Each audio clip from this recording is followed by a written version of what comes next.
Hey up me duck, it's Links Live's Natters time, where your stories come alive. From the fens to the coast. So grab a cuppa and relax with your go-to podcast for unique Lincolnshire stories.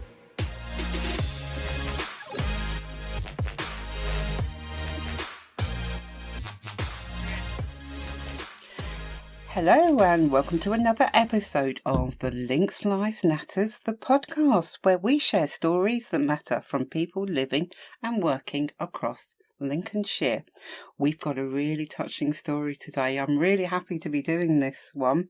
Our guest today is Jonathan Dawson, full-time accountant. Very much so. A cycling enthusiast, hence why we're here. And a man honouring the memory of his dad in a very personal way. 20 years ago, Jonathan's dad completed one of the UK's biggest walking challenges from Land's End to John O'Groats, known as Le Jog, Jonathan? Le Jog, is it? Yeah, Le Jog. Yep. And now Jonathan is gearing up to do the same route by bike while raising funds and awareness for causes that's close to his heart. Jonathan, hello, and welcome to the Links Live Natters podcast. Hi, Shelley. Thank you for the invite. You're welcome. So excited to be telling your story today about what you're up to and stuff. So your dad sounds like a real character, Jonathan. For those who don't know, how can you paint us a picture of him? He was a lovely man. He was very much like his father. If I get anywhere close, then I'll be very happy. Above all, he was literally a gentle man. He was very caring, modest. He would say determined. Most other people say stubborn, as a mule. But yeah, he was lovely, and I still miss him very much. Oh, bless you. But he had a long and mostly happy life. Yeah, and he sounded like he was a real role model to you as well. Yeah, he was. Hence why you're doing. Well, yes. I mean, if you think about it, he had to be both a mum and a dad for me, because I lost my mum when I was quite young. Oh, bless you. Did that hit you quite hard? Absolutely, yes. Not as hard as it hit him. I would say, through all the challenges in his life, probably the grief of losing the love of his life was the biggest, and it affected the rest of his life. And that's 50 I think it years. does, doesn't it? Because when you're with somebody for so long and you expect that person to be there sort of every day, every night, isn't it? And then all of a sudden, that person's not there, are they? Yeah.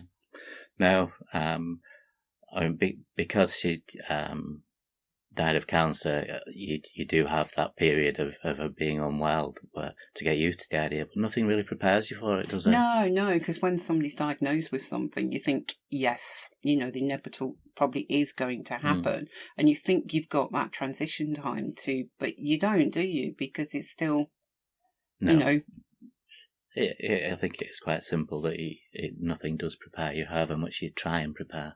And 20 years ago, he took on this huge walk across the UK. What was his motivation back then? Well, he told the local newspaper at the time that it was for something to do, but as was often the case with him, he was underplaying it somewhat. He'd done most of the long-distance walks in the United Kingdom, certainly England, Scotland and Wales anyway. But he'd not done Land's End to John O'Groats. He'd done the Pennine Way, the West Highland Way, Offers Dyke, all those quite challenging walks. Yeah, so he decided he was doing this one. But the big one would be his sort of final hurrah, because he'd already been diagnosed with Parkinson's, and although he was still very active, it was starting to affect his health. And you thought that really was his sort of like last hurrah. He really wanted to go out and make that quite a big one, didn't he? Yes, he did. Initially, he was just doing it for himself, but then one of his good friends suggested he might like to do it for a local charity, hospice. So he said yes, of course he would. So let's fast forward. You moved to Lincolnshire 3 years ago now, roughly? About 3 years? Yeah, it's 3 years and 1 month. Yeah, and the newspaper article, which we're just going to go and show you now, if you want to just hold this up and stuff. Yeah. We're going to talk about this news article, aren't we? And why it suddenly popped back into your head and things. Yeah, well, things do pop up, don't they, when you're packing and unpacking. And I found it at that time, read it and was reminded of it, but thought nothing more of it. beginning of this year, I was sorting out my home office, and up it popped again. And I thought, wow, 20 years. I need to do something to celebrate my dad's life. Yeah. And that, as I say, was his last hurrah, his big last challenge. So I thought I'd do something similar. And how did your wife feel about this? She's very supportive. Bless her. We do love you, Heidi. Certainly do. Yeah. So, you're taking on this epic challenge, aren't you now? Well, mine's not quite as epic as my dad's was. It actually took him 80 days of walking. 80 days of walking. Which I couldn't possibly commit that time to. That's a lot of days. It is, isn't it? It's 80 days. What's that? Yeah. So how many months is that? That's what. It's a good 3 months, isn't it? 3 months, isn't it? It'd be your own race across the world, except this would be race across the UK, wouldn't it? Yeah, not really a race. But not really a race, but it would be a challenge across the UK. Definitely. We do see. So you've decided to own the jog, haven't you? Yeah. It's a ride that I'd like to do, but it seemed fitting 20 years on to celebrate my dad's achievement. Because you're doing yours by bike, aren't you? In 11 yes, days? I'm taking the easy way out. We initially said 11 days. Are you thinking a bit longer now, or are you going to still try and think about the 11 days? As you know, I've had to reschedule a little bit. Oh, yes. We'll talk about this. Yeah. Ideally, I'd still like to cycle it in 11 days, but I have built a little bit of slack in case it's not doable. Yeah. Always best to be prepared and stuff like that. Not push too hard, because you did have a little bit of an accident recently, haven't Which you? one? Which one? Yes. Which one do you want to tell us about, Jonathan? Well, not long after I decided on this challenge, I was walking to a business meeting at Brayford, and I was more preoccupied with the meeting than I was with where I was putting my feet. Tripped and... so it was local? Oh, yeah. Gave myself a double fracture of my shoulder, which meant I couldn't ride, drive, or do very much of anything. I'm pleased to say that I'm over that now. But then 2 weeks ago, having replanned my route for July, I then came off my bike on a slippery road surface and gave myself a double fracture of my pelvis. And where were you when you'd had this accident? Netleham. Netleham. So we're not talking exotic locations like the Lake District or anything like that. You don't think Netleham's exotic? Netleham's not exotic. I think it's very exotic. Netleham's exotic. Yeah, there's a lovely little cycle track just as you approach it, and it was also a very slippery cycle track, and unfortunately I came off. Oh, bless you. I mean, how do you feel in yourself now? Are you ready for your challenge? That determination is what is there saying, yes, I'm ready to get out on my bike, but you've got to take it slowly to recover. Yeah, I have already rebooked all my train journeys and my accommodation for the first few days. My route is unusual in that I'm coming up the east side rather than the west of England, so I can spend at least one night in my own bed. But yeah, I'm not the most patient person, but I'm being very patient with my recovery. Yeah, because I suppose to get back on your bike and want to get back out there and do everything, but you've got to have your recovery time, haven't you? Yeah, the temptation is to do too much, but I've got plenty of time. Oh, bless you. This isn't just a physical challenge for you. This is quite a personal one as well, because you spoke about you losing your mum as well, didn't you? Yeah. Unlike my dad, I was clear from the outset that I would try and raise funds along the way. And reflecting on my dad's life, he was affected very much by cancer. My mum died of stomach cancer, and then later in his life by Parkinson's. And I've raised funds for both of those and fantastic causes. Yeah, because I was going to ask about that and stuff, because you've raised money for charities before, haven't you? Yeah, but they're both quite high profile, aren't they? Cancer research and Parkinson's and stuff. Yeah. Yeah. But bereavement is not so much It's high something profile. that's not really talked about, is it? Well, No. it isn't. It is and it isn't it? It's a difficult one, isn't it? I mean, there are only two certainties in life: death and taxes. There speaks the accountant. Well, in my day job, I cover one, Yeah, and yeah. in this ride, I'll be covering the other one. Yeah. So, how's your mindset regarding sort of like? Obviously, we know you've had a few accidents. Sort of. So how's your mindset going into the challenge again? I can't wait, but I have to wait. I couldn't physically do it now. I don't know about mentally. Coincidentally, I was chatting to a friend who did it last year. Different version, but he did go from Land's End to John O'Groats. Yeah, because I've actually looked at it on the map. When I knew you were coming on, I actually looked at the map and go, that's a blooming long way. It is a long way, yeah. Especially when you look at the top half of Scotland into John O'Groats and thinking, those roads are quite little up there, aren't they? They are. It takes as long to and get a lot across of hills. Scotland as it does to get from Land's End up to Scotland. But he was saying to me that for him, the physical aspect wasn't actually a big issue, but he found it quite tough mentally.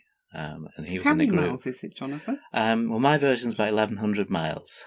That's a lot, isn't it? It is, but I'll get to see so much of the country that I haven't seen before, won't I? I suppose that's the one advantage, being on your bike and stuff like that, is because normally you don't get to see a lot of these things, do you? Because you're in your car, you're concentrating on your driving and things like that, aren't you? And there's little things, isn't there, that you just don't see. Definitely, though. I must stress, for Heidi's benefit, that I will be concentrating on my cycling. He will be concentrating, Heidi. but because you're travelling so much more slowly, yes, you see an awful lot more. Yeah. We promise you, Heidi, he will be concentrating on the road. At the Thrive Tribe, we believe everyone deserves the chance to soar. Whether you're an individual seeking self-improvement or a business aiming for success, we've got you covered. Personalised coaching. Unlock your potential with our expert coaches. One-on-one guidance tailored to your unique goals. Learn flexibly online. Boost your skills from Microsoft Office mastery to work-based expertise. Lifelong learning? We've got the keys. So whether you're an aspiring professional, a business leader, or simply hungry for growth, join the Thrive Tribe today. Visit thethrivetribe.com and let's ignite your journey. Remember, it's not just about surviving, it's about thriving. The Thrive Tribe, where potential meets possibility. Hey there, Lincolnshire business owners. Struggling to be found online? Still buried on page 3 of Google? Wondering if anyone's even looking? Well, stop stressing and join the Lincolnshire Business Directory. It's completely free to join, and you'll finally start getting noticed. Think of it like shouting from the hilltops, but digitally. Want to really make a splash? For just £99, you can upgrade to a premium listing and get in front of more eyes. You'll be the talk of the town. It's super easy. Pick a plan, create your listing, and boom, you're live. Customers will be finding you faster than you can say SEO. Head to www.lincolnshirebusinessdirectory.co.uk. Don't miss out. Your customers are waiting. What I was going to say was, what are some of the highlights you're looking for, throwing this one in? What do you think you're looking forward to on the ride, seeing on your route? I think in terms of geography, the first 2 or 3 days are very difficult, very challenging, for some really steep hills, up and down. Yeah, because I don't know that end of the country. We're sort of like Devon, Cornwall, isn't it, when you first start? That's right. I don't actually know that end of the country. So portray a picture for me. Yeah, beautiful. Almost as quiet as Lincolnshire, but not quite. But very, very hilly. Yeah. Is this going up? Yeah. I'm only planning on doing half as many miles on those days as I have later when it gets a little bit easier, hopefully. And in terms of what I'll see en route, the only thing that I've actually scheduled as being a must-see is there's some horse sculptures near Falkirk called the Kelpies. Oh, the Kelpies. Yeah. Yes, I know about I've those. put those on my route. I'm not sure when I'll get to see them because my itinerary is a little bit vague once I get past Lincoln, to be honest. But they're definitely on there. And of course, not of course, but I've never been to John O'Groats, so I haven't seen the north coast of Scotland. So will it be that epic picture? Obviously, it'll be a huge achievement when you get to John O'Groats, and that epic picture of everybody standing on the signpost, With the signpost, sort of post yeah, and stuff. I'll be doing those I'm here. pictures, both ends, obviously. But yeah, the last day is riding along the north coast of Scotland, and again, the Peter I was talking to last week, he was saying it is absolutely stunning.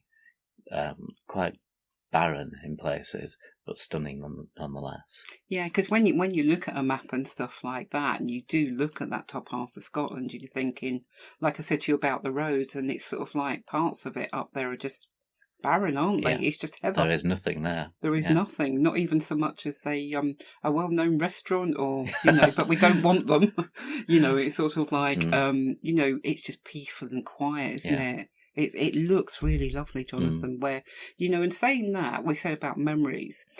What memories do you remember of your dad's? Yeah, the jog.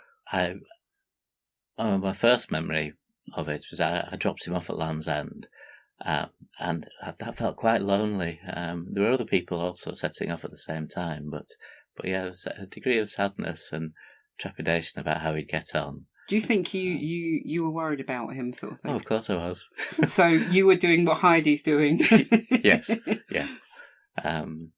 For everybody who doesn't know, Heidi is Jonathan's lovely wife. Indeed, she is, yeah. I actually got to see him again rather sooner than I anticipated because he injured himself walking into Oakhampton. So I had to go and collect him and then take him back again. But other than his injury, he was actually doing fine. And it was a long time before I saw him again. Because that's the injury in Oakhampton, isn't it? Yeah. Yeah, it's sort of like the upturned turtle moment. Oh, that was actually much closer to home. He lived in Huddersfield, and part of the route for walkers is the Pennine Way. Pennine Way, yeah. And bizarrely, probably he was only 5 miles from home on the Pennine Way when he managed to fall into a stream, onto his back. He had a very big, heavy rucksack because he was doing it unsupported, camping most nights. And he just couldn't get up. You never realise cyclists have such intrepid sort of journeys and accidents, really, do you?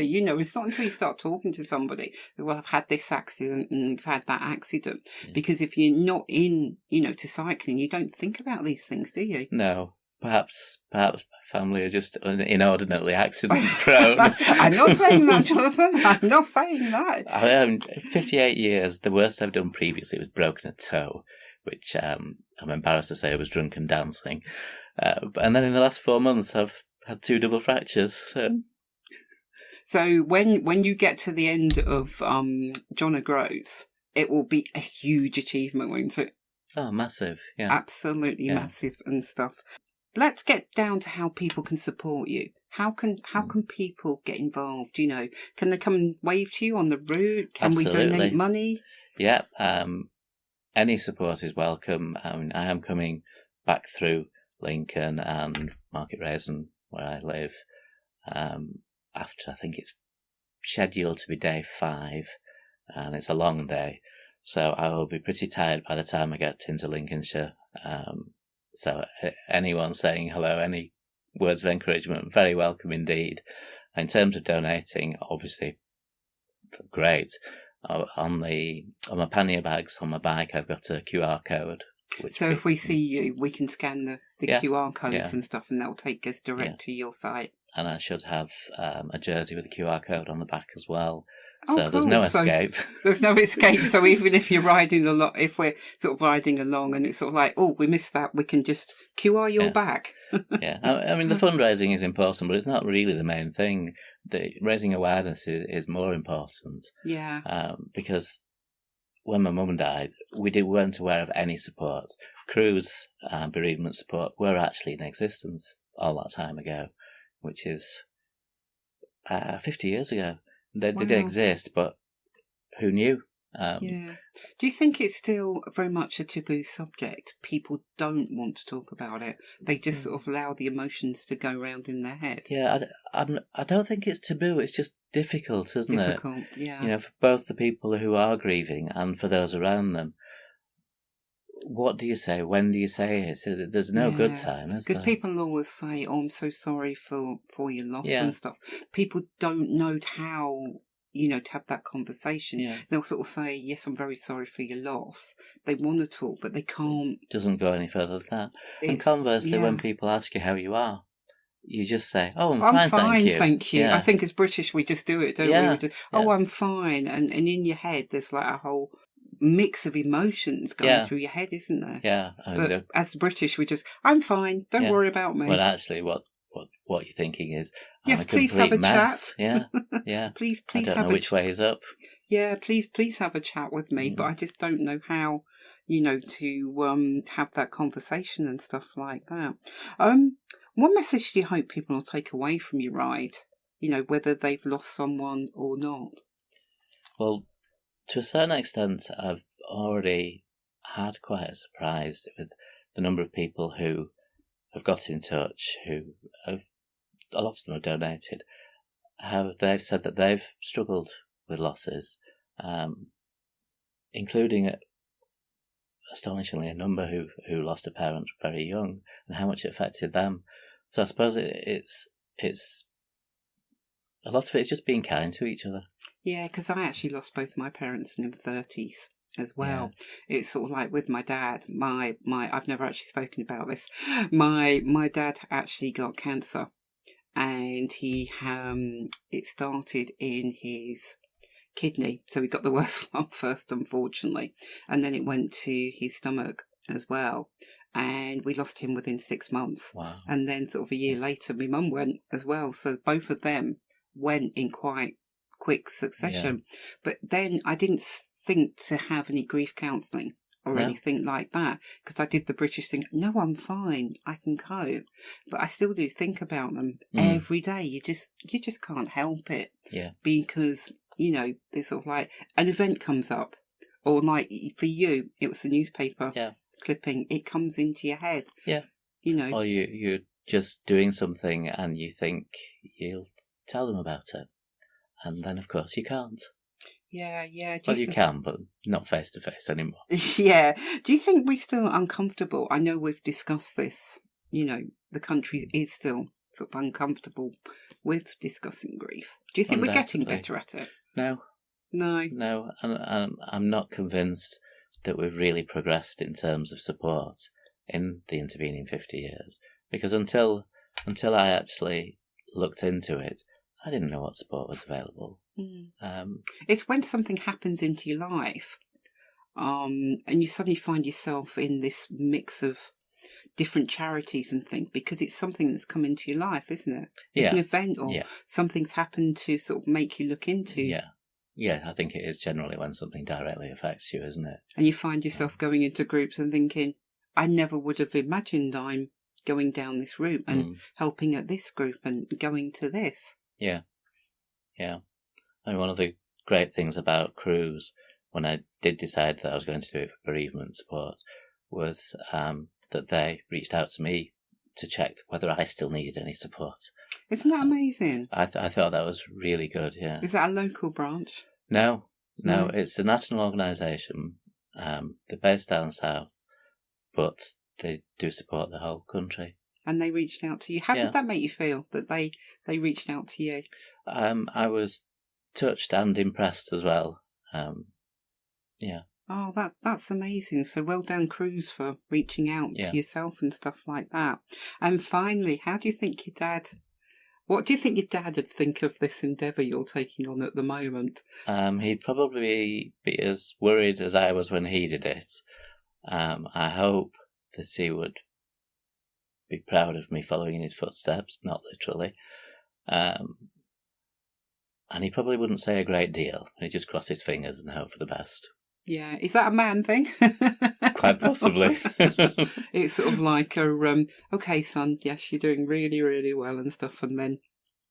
Yeah, I mean, bless him, he held me in higher esteem than he should have done, but he generally trusted me to make my own decisions and was there for me if I got it wrong. You speak about your dad with such emotion and such passion as well. That really, really comes through. Oh, thank you. Almost like he's a role model. You know, that's coming through there. He was like a role model, hence why you're doing what you're doing. Yeah, well, I think as you get older, you do sort of reflect more, don't you? Yeah, because when you're younger, you're just sort of like, oh, it's mum and dad, Yeah. you know, or bank of mum and dad and stuff. It's sort of like, you know, you do sort of take advantage of them, I guess, when you're younger, don't you, and stuff.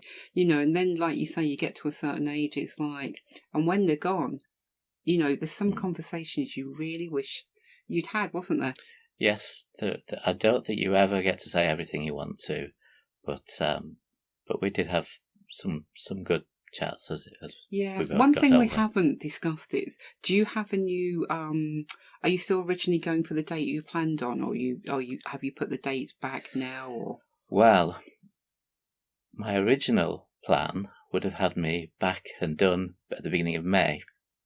My amended plan had me back before the midges.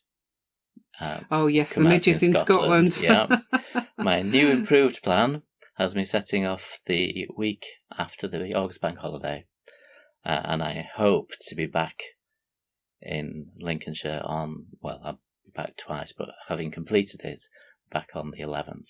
Yeah, because what we'll do is we'll put all that information on our social media channels as well. So anybody who wants to donate and keep up with Jonathan, we will put that all on our social media channels so everybody can keep up with your journey. Great. And also donate as well. Well, I am actually, Heidi's set up a Facebook group for my journey. Yes, she has. And I have committed to updating it so people can track my progress there. Oh, that's amazing. So we can see what you're up to, sort of like, oh, I've done this today, I'm doing this. Yeah. And Jonathan, thank you so much for talking to us today on the Links Lives Matters podcast. It's been an absolute pleasure, Shelley. Thank you. Oh, you're welcome. Because loss touches all of us, I guess. If you'd like to donate, cheer Jonathan on, or find out more about Cruise bereavement support, all the links will be available on our social media sites and our websites. And remember, kindness goes a long way, whether it's online or on the road. So if you see him with his QR code on the back of his jersey, because that's what they call them in cycle terms, on the back of his jersey, please scan it and donate every penny, even if it's only £1. That £1 will go a long way to helping somebody as well.